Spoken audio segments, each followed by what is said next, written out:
वृंदावन के गौशाला क्षेत्र के निकट 50 से अधिक पेड़ों की अवैध कटाई के संबंध में नेशनल ग्रीन ट्रिब्यूनल (एनजीटी) में एक याचिका दायर की गई है। ये याचिका सुप्रीम कोर्ट के अधिवक्ता नरेंद्र कुमार गोस्वामी द्वारा याचिकाकर्ता उदय भान की ओर से दाखिल की गई है। याचिकाकर्ता के अनुसार वृंदावन के पर्यावरणीय और आध्यात्मिक महत्व को नजरअंदाज करते हुए इस क्षेत्र में बड़े पैमाने पर पेड़ों की कटाई की जा रही है, जिससे पारिस्थितिकी को भारी नुकसान हुआ है। ये घटना ताज ट्रेपेजियम जोन (TTZ) के अंतर्गत आती है, जो एक संवेदनशील पर्यावरणीय क्षेत्र है जहां पेड़ों की कटाई पर सख्त पाबंदी है।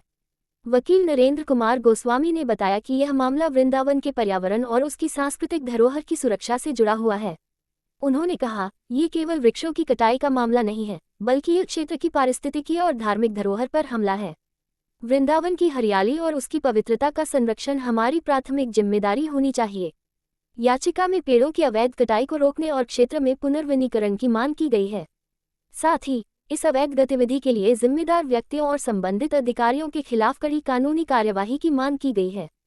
याचिकाकर्ता ने यह भी कहा कि इस कटाई के पीछे स्थानीय अधिकारियों की मिलीभगत हो सकती है, जिससे इस मामले की निष्पक्ष जांच की आवश्यकता है। उपरोक्त तथ्यों और परिस्थितियों के आलोक में याचिकाकर्ता ने माननीय न्यायाधिकरण के समक्ष निम्नलिखित प्रार्थना रखी है। जो पिटिशनर है इसमें, मैं तो उनका केस से फाइट कर रहा हूँ। एनजीटी में इन्होंने पिटिशन फाइल की है। टिकरी गार्डन, बराह घाट, रमण रीति वृंदावन में अवैध पेड़ों का कटान हुआ है। इसको लेकर ये याचिका है, जिसमें कि अभी कुछ दिन पहले भी डालमिया फॉर्म पर सैकड़ों पेड़ों को काट दिया गया था। और ये वृंदावन के पेड़ हैं, इनका स्पिरिचुअली बहुत ज़्यादा इंपॉर्टेंस है। यहाँ के लोग इनको देवता मान के पूजते हैं और ऐसी भी यहाँ की मान्यता है कि ये गोपियों का रूप है। तो हजारों साधु संतों की निर्मम हत्या हुई थी। उस प्रकरण अभी शांत नहीं हुआ है कि ये प्रकरण दूसरा यहाँ पर हुआ है। इस जमीन पर बताया जा रहा है कि अवैध कब्जा है और अवैध कब्जा अपना पुख्ता करने के लिए इन्होंने पेड़ों को काट के और उस पर कुछ बिल्डिंग वगैरह बनाना चाह रहे थे। और इस मामले को लेकर माननीय हाईकोर्ट ने भी, इलाहाबाद हाईकोर्ट ने भी इसमें स्टे दिया हुआ है।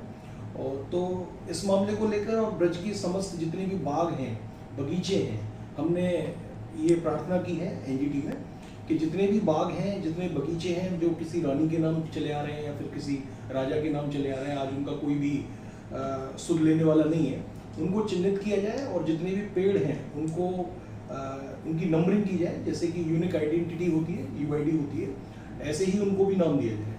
जैसे सब लोगों का आधार कार्ड होता है, तो हम चाहते हैं कि एक यूनिक आइडेंटिफिकेशन नंबर उन पेड़ों का भी हो और इस मामले की विस्तृत जाँच हो। क्योंकि कुछ कॉन्ट्राडिक्शन पा रहे हैं। जो एफआईआर हुई है वो केवल 8 पेड़ों की कटान की बताई जा रही है, जबकि मौके पर जो एविडेंसेस हैं, वीडियो एविडेंसेस हैं कुछ न्यूज़पेपर के हिसाब से, वो करीब 50 पेड़ हैं और 50 से अधिक पेड़ हैं। तो ये कॉन्ट्राडिक्शन किस बात पे है, इससे थोड़ा अथॉरिटीज़ की बुरी भगत भी इसमें नज़र आ रही है। तो ये जो पिटिशनर हैं ये पर्यावरणविद हैं और ब्रज के प्रति काफ़ी लगाव रखते हैं। तो ये वृंदावन के वृक्षों को अपना हाथ, कोई दोहा उन्होंने बताया था, भाई मानते हैं, माता पिता मानते हैं, वही मानते हैं कि ये सब साधु संतों के रूप में, और उनकी निर्मम हत्या हुई है।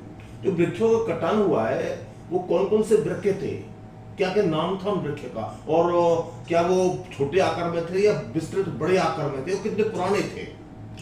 काफ़ी पुराने थे और काफ़ी बड़े आकार में भी थे। इनका पूरा स्पेसिफिकेशन एफआईआर में दिया हुआ है, उसकी आप एक कॉपी ले लीजिएगा, पढ़ लीजिएगा। तो फिलहाल ये 15 तारीख के बाद इसकी सुनवाई एनजीटी में होगी, क्योंकि 7 से 12 तक एनजीटी वैकेशन है।